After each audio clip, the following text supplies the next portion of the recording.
मध्य प्रदेश की मोहन सरकार ने अपने कार्यकाल का 1 साल पूरा कर लिया है। इस मौके पर मुख्यमंत्री डॉक्टर मोहन यादव ने राजधानी भोपाल के Kushabhau Thackeray international convention centre से अपनी सरकार की प्रमुख उपलब्धियों को साझा किया।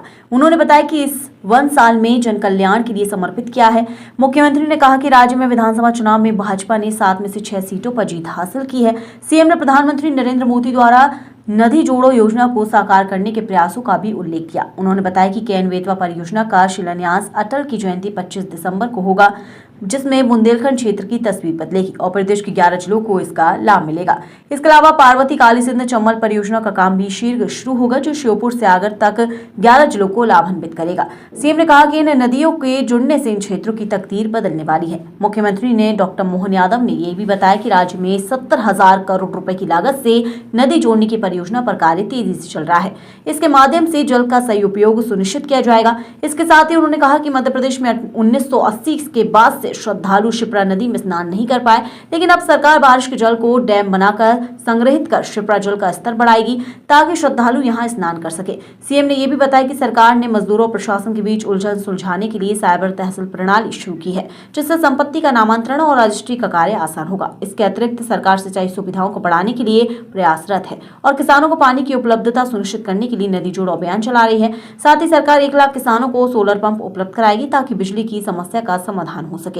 मुख्यमंत्री ने यह भी कहा कि सरकार प्रदेश में इंडस्ट्रियल कॉरिडोर का निर्माण कर रही है और कुलपतियों को कुलगुरु की उपाधि दी गई है। इन कदमों से मध्य प्रदेश में विकास की नई दिशा स्थापित की जाएगी। हमारे रायसेन, सीहोर, भोपाल, विदिशा, होशंगाबाद के मित्रों के साथ दिन में हमारा एक कार्यक्रम होने वाला है, जिसमें रातापानी टाइगर रिजर्व बहुत लंबे समय से अटका हुआ था। ये टाइगर रिजर्व का बनते ही आज हमारी देश की एकमात्र राजधानी हो जाएगी, जो सबसे एक तरह से ये टाइगर रिजर्व के अंदर ही आ गई, समझ लो। इतने नजदीक पूरे देश में कोई राजधानी नहीं है।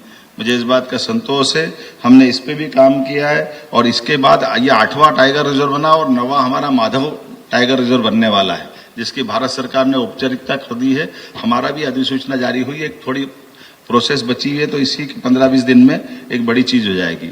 चीता कॉरिडोर से लेकर के बाकी सारी बातें तो आपने सबने देखा ही है। अब स्थायी रूप से हाथी भी हमारे यहाँ बस गए। हाथी के बसने से हमारे राज्य में कुछ चुनौतियां भी आई है, कुछ हमको सीखने को भी मिल रहा है, कुछ हमको भी इसके लायक, क्योंकि लगभग 100 साल पहले तक हाथी रहते थे, लेकिन आज की स्थिति में 100 के आसपास हाथी हमारे पास आ गए और वो जा नहीं रहे। और जाना के साथ हमको उनके जैसे टाइगर बस रहे, टाइगर के रिजर्व पार्क बना रहा है, ऐसे हाथियों के लिए भी स्थायी रूप से हमको प्लान करना है। इसलिए समान रूप से हमने सभी राज्यों में जहां हाथी है वहां के फॉरेस्ट और बाकी चीजों का अनुभव क्या है, तो अधिकारियों को भेज करके हम उनकी ट्रेनिंग भी करा रहे हैं।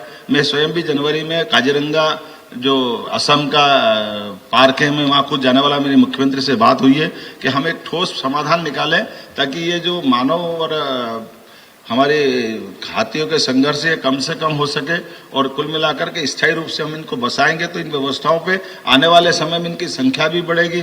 हो सकता अभी 2 माधवनगढ़ और इधर टाइगर पार्क पे आगे बढ़ते जाएंगे तो हमारी कोई कष्ट नहीं आना चाहिए। मैं उम्मीद कर रहा हूं कि जिस प्रकार से हमने रेस्क्यू सेंटर बढ़ाने का निर्णय किया कि हमारे हर संभाग में जहां हमारे रिजर्व पार्क है उनके आसपास में हम रेस्क्यू सेंटर भी बढ़ाएंगे ताकि इनकी कोई कष्ट आता है तो उसका इलाज भी समाधानकारी हो और कुल मिलाकर के हमारी जो वन्य जीवों के प्रति भावना, उस भावना में हमारी सद्भावना और ये खासकर संवेदना भी जुड़ी दिखाई दे। कानून व्यवस्था को लेकर के पहली बार वारंट और सम्मन तामील करने के लिए ई वारंट की बात कही।